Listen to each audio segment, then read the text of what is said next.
আসসালামু আলাইকুম রহমতুল্লাহি ওয়া বারাকাতুহু। হিজবুত তাওহীদকে আসলে আমরা কাফের কেন বলি?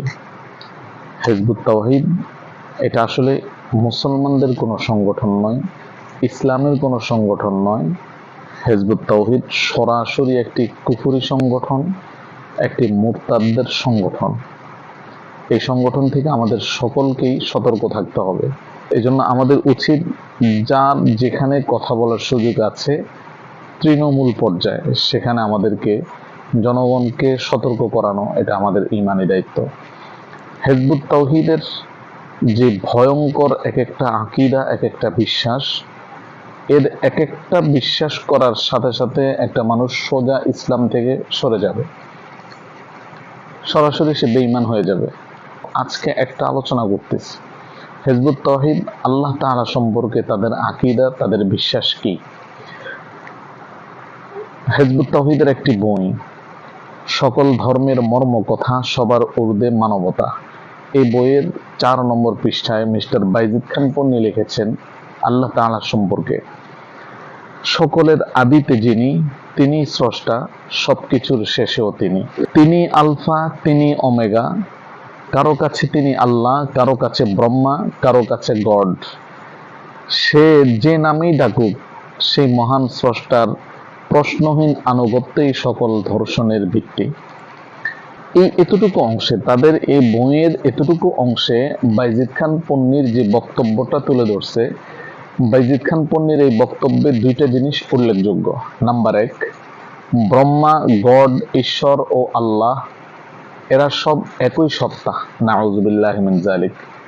নাম্বার 2, হিন্দু, খ্রিস্টান ও অন্যান্য ধর্মাবলম্বীরা যে যে নামেরই পূজা করুক, যে যে নামেরই ইবাদত করুক, তারা মূলত সকলেই প্রশ্নহীনভাবে, নিঃসন্দেহে তারা সব আল্লাহরই ইবাদত করতেছে। তার মানে বাইজিদ খান পন্নী বুঝাইতে চাচ্ছে যে অন্যান্য যত ধর্মাবলম্বীরা আছে, তারা যে যে নামেরই ইবাদত করুক, যে যে নামেরই পূজা করুক, সকল ধর্মই আসলে সঠিক, তারা সবাই মূলত আল্লাহ তাআলারই ইবাদত করতেছে। তাহলে এখানে বাইজিদ খান পন্নী দাবি করেছে, তার বক্তব্য হলো ব্রহ্মা, গড, ঈশ্বর, আল্লাহ এরা সব একই সত্তা। অথচ আল্লাহ তাআলা সম্পর্কে মুসলমানদের যে বিশ্বাস, ব্রহ্মা সম্পর্কে হিন্দুদের যে বিশ্বাস, ঈশ্বর বা গড সম্পর্কে খ্রিস্টানদের যে বিশ্বাস, এই বিশ্বাসগুলি কখনো এক হতে পারে না। এই প্রত্যেকটা বিশ্বাসের মধ্যে আকাশ পাতাল ব্যবধান আছে। কিঞ্চিত একটু ধারণা আপনাদেরকে দেই। বাইজিদ খান পন্নীর বক্তব্য ছিল ব্রহ্মা, আল্লাহ, ঈশ্বর এরা সব একই সত্তা। ব্রহ্মার সম্পর্কে আমরা একটু কিঞ্চিত ধারণা দিই আপনাদেরকে। হিন্দু ধর্মের বিশ্বাস অনুযায়ী ব্রহ্মা বা স্রষ্টার পরিচয়, ব্রহ্মা হলো চতুর্ভুজ, চতুরানন বা রক্তবর্ণ। বিষ্ণু ব্রহ্মার স্রষ্টা। তাহলে ব্রহ্মা হলো হিন্দুদের স্রষ্টা, আর ওই ব্রহ্মার আরেকজন স্রষ্টা আছে, তার নাম হলো বিষ্ণু। সরস্বতী ব্রহ্মার স্ত্রী, এবং দেবসেনা ও দৈত্যসেনা এরা দুজন হলো ব্রহ্মার 2টা কন্যা সন্তান। ব্রহ্মার 5টা মাথা ছিল, তো সে একবার শিবকে তাচ্ছিল্য করে কথা বলার কারণে শিব রাগান্বিত হয়ে তার একটি মস্তক কেটে ফেলে। তারপর থেকে ব্রহ্মা এখন চতুর্মুখ, তার মাথা এখন 4টা। দেখেন, হিন্দুদের ব্রহ্মা নামক স্রষ্টা, তারও আরেকজন স্রষ্টা আছে, ওই স্রষ্টার নাম হলো বিষ্ণু।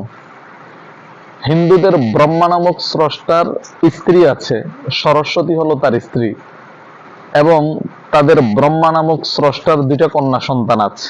আর আমাদের স্রষ্টা মহান আল্লাহ পাক রব্বুল আলামিন সম্পর্কে আমাদের বিশ্বাস, আমাদের আকীদা কি? আল্লাহ পাক রব্বুল আলামিন নিজেই তার পরিচয় তুলে ধরছেন। সূরা ইখলাসের মধ্যে আল্লাহ তাআলা বলেন, বিসমিল্লাহির রহমানির রহিম, কুল হুয়াল্লাহু আহাদ, আল্লাহুস সামাদ, লাম ইয়ালিদ ওয়া লাম ইউলাদ ওয়া লাম ইয়াকুল লাহু কুফুয়ান আহাদ। আল্লাহ তাআলা বলেন, হে নবী, আপনি আমার পরিচয় দিয়ে দেন। আপনি বলেন, তিনি আল্লাহ, তিনি একক, তিনি অমুখাপেক্ষী, তিনি কাউকে জন্ম দেয় নাই, তাকেও জন্ম দেওয়া হয় নাই, তার সমকক্ষ কেউ নাই। অন্য আয়াতে আল্লাহ তাআলা বলেন, সুবহানাল্লাহি আম্মা ইউশরিকুন।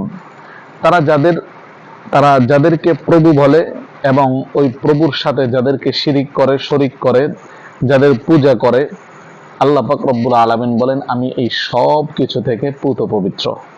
অন্য আয়াতে আল্লাহ তাআলা বলেন মা কানা লিল্লাহি আন ইয়াত্তাখিযা মিন ওয়ালাদিন সুবহানাহু, বিবাহ করা, সন্তান গ্রহণ করা এগুলি মহান আল্লাহ তাআলার শানে মানায় না। এজন্য আল্লাহ তাআলা এই সব কিছু থেকে পূত পবিত্র। তাহলে এতক্ষণে কি বুঝলাম? যে ব্রহ্মা সম্পর্কে হিন্দুদের যে বিশ্বাস আর আল্লাহ সম্পর্কে মুসলমানদের যে বিশ্বাস, এই বিশ্বাস কোনোদিন এক হতে পারে না। সুতরাং ব্রহ্মা বলতে হিন্দুরা যে সত্তাকে বুঝায়, ঈশ্বর বলতে খ্রিস্টানরা যে সত্তাকে বুঝায়, এমন সত্তাকে মুসলমানরা কখনো প্রভু মানতে পারে না। অথচ বাইজিদ খান পন্নীর বক্তব্য হলো তিনি আলফা, তিনি ওমেগা, কারো কাছে তিনি আল্লাহ, কারো কাছে ব্রহ্মা, কারো কাছে তিনি গড। তার মানে আল্লাহ, গড, ঈশ্বর এরা সব একই সত্তা। কিন্তু আমরা দেখি যে হিন্দুদের ধর্ম বিশ্বাস অনুযায়ী তাদের ধর্মীয় গ্রন্থে তাদের এই স্রষ্টার সম্পর্কে যে পরিচয় দেওয়া আছে, এমন পরিচয়ের সাথে আমাদের আল্লাহর ন্যূনতম কোনো সম্পর্ক নেই। আল্লাহ পাক রব্বুল আলামিন এই সব কিছু থেকে পূত পবিত্র। সুতরাং যারা বাইজিদ খান পন্নীর কথা অনুযায়ী এই সব কিছুকে একত্রিত করে ফেলবে, ব্রহ্মা, তারপরে ঈশ্বর, গড, আল্লাহ, এই সব কিছুকে যদি এক সত্তা মনে করে, তাহলে সে ব্যক্তি কোনোদিন মুসলিম থাকতে পারে না, সে বেঈমান হয়ে যাবে। আল্লাহ পাক রব্বুল আলামিন আমাদেরকে তাদের এই ভয়ঙ্কর ঈমান বিধ্বংসী ফিতনা থেকে আল্লাহ পাক আমাদের সবাইকে বেঁচে থাকার তৌফিক দান করুন। আসসালামু আলাইকুম ওয়া রাহমাতুল্লাহ।